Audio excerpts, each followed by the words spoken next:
Hey everybody, welcome to this Outhouse Review, and today we're going to be taking a look at a knife I made.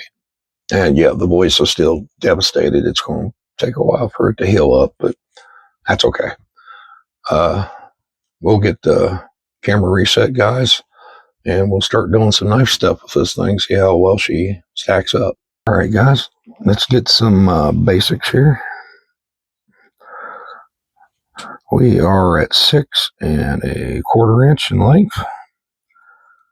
The handle would be 3 1/2. The blade, it's getting close to a little over 2 1/2 inches. Take this on the spine. Hold on, if I might take this out to see this because I got old eyes.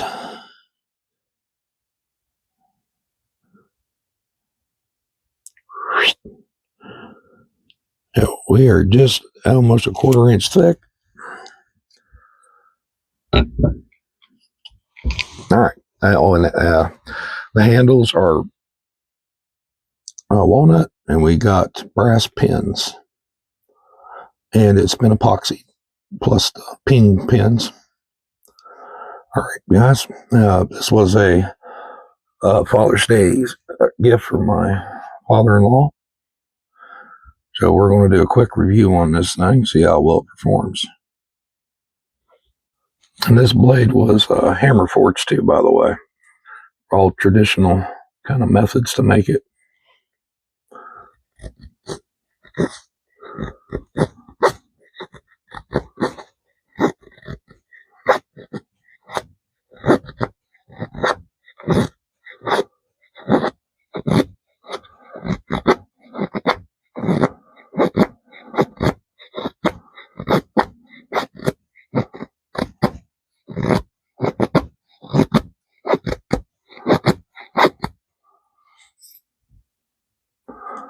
There you go, some nice feathers.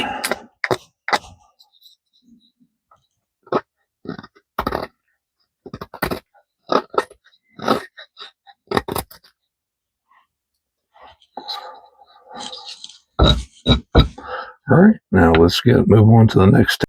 We got this gnarled up piece of pine here. We're just going to kind of gouge into it here.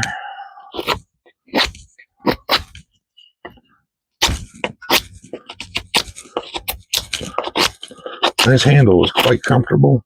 The way I made that, I know it kind of looks a little odd, but it really just pockets in there just right. You get that first half of this kind of filling in that pocket, and that reduces as you get towards the ring and pinky finger. So it really kind of feels the hand right, and of course these slabs are quite a bit chunky. So if you got bigger hands, it fills it in there. You got a really good positive grip in there. And there's a reason why it swoops upwards on the handle. And that was for simply draw cuts. So that way, the more the blade would present itself to your cutting medium and help keep your knuckles and stuff, out of the way. Was kind of the thought on that. My father-in-law does a lot of his own work, carpentry and stuff of the nature like that and stuff. So this being a kind of all kind of utility knife was the concept behind the design.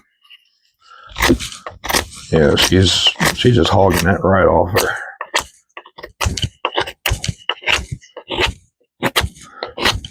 And I didn't put a super slicey grind on this. Yeah, the steel's good and tough. Plus, I got good hardness. But I left a good bit of meat in behind the edge. So that way you had some robustness for a lot of abuse. However, as you can see, it is performing just fine. So, all right, let's find something to split. Didn't have any small rounds ready, and I didn't bring a saw, so we're going to split this piece of oak.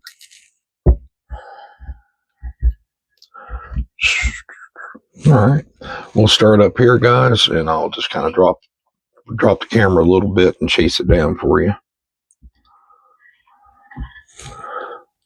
That's a lot wider than the blade at the bottom, so I won't guarantee we'll get that all the way through that.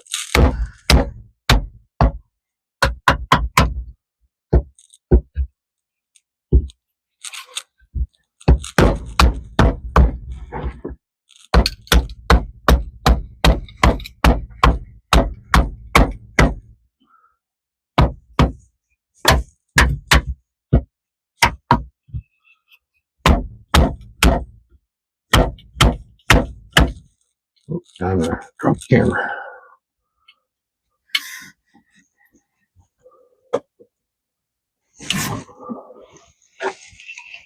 Here we go. Man, I'm kind of running out of knife to hit there.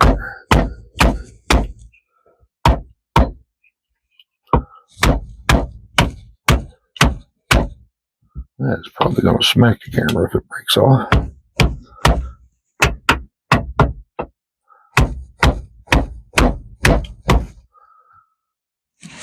Yeah, we're pretty much out of knife blade to hit. So we'll see if we can't just go ahead and peel that off.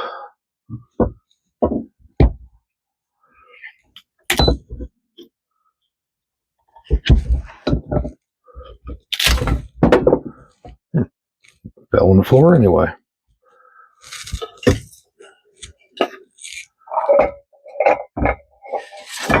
Alrighty, come here. There she is.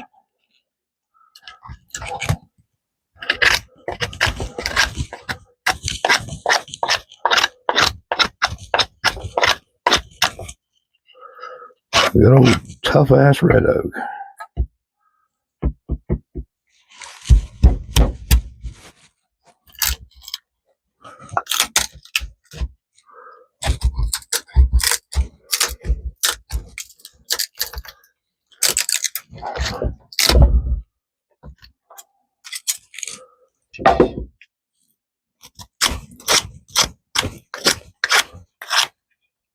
Ouch. A little bit splintery there. Not too bad. Alright guys, we got some cordage here. Assuming you could hear that over the laryngitis.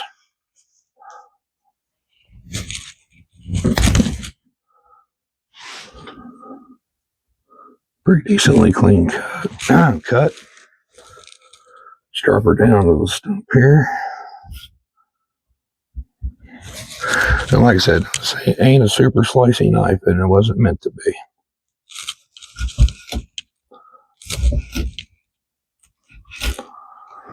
However, it is doing pretty, get in there, decently clean cuts. So like I said, there's a lot of meat behind the cutting edge, but the cutting edge is pretty sharp. All right, real quick, we'll move on to some cardboard. All right, guys. I'll tell you what, this little piece of cardboard we got here has gone through quite a few reviews. But nevertheless, so that wasn't pretty.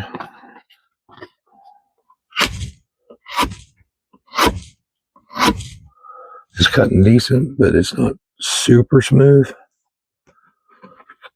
Well, I bring this down for some draw cuts, because I had that in mind with this knife.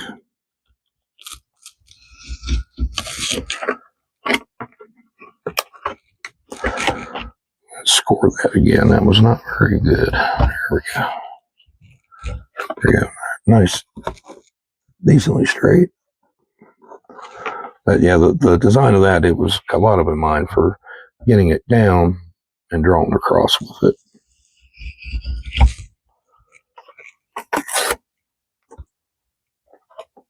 Well, there you go, guys. There's another video of a knife I made. I hope you all enjoyed it. Said I had a lot of fun making this knife. I really enjoyed the process of hammer forging, and if done right, the material seems to kind of work with you. You know, you got the good proper heat, good hammer, nice good flat handle. like I said, it's a joy to do. It, when was I can't remember the year I made this. I think that we're going on maybe 5 years ago. I made this, maybe 6. Pardon me with laryngitis, guys. But yeah, it was very fun, and especially playing with making some a little bit different than normal. Different handle design. You got like this really, really big sheep's foot kind of design going on there. A little curve in there. And, it wasn't like a big artsy kind of thing. It was just, it seemed like it was form and function together, especially, with mine putting your pointer finger, index finger, right in there for draw cuts and stuff. Or now it kind of put your thumb right in behind that. It was a nice little spot that just locked the thumb right in. And I'm sorry I didn't drag a Ferrocerium rod out to strike, guys. It's got a semi-aggressive spine, but it wasn't made for bushcraft in mine. I mean, there's several parts on here that will spark a rod. They're pretty aggressive 90s throughout. Ouch, that kind of hurt. But yeah, like I said, this wasn't made for bushcraft. This was made for utility. But obviously, it'll do bushcraft no problem. But the blade's a bit short to be a dedicated bushcraft knife, and obviously has no tip. But it was a really fun job doing. Like I said, I made those 2 the same day.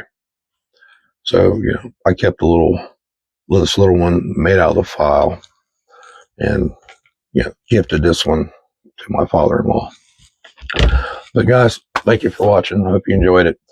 And sorry I've been gone so long. Like I said, I got a lot going on, and I will further update everybody on that later on. But I appreciate you watching. I appreciate your time, and I'll see y'all in another video.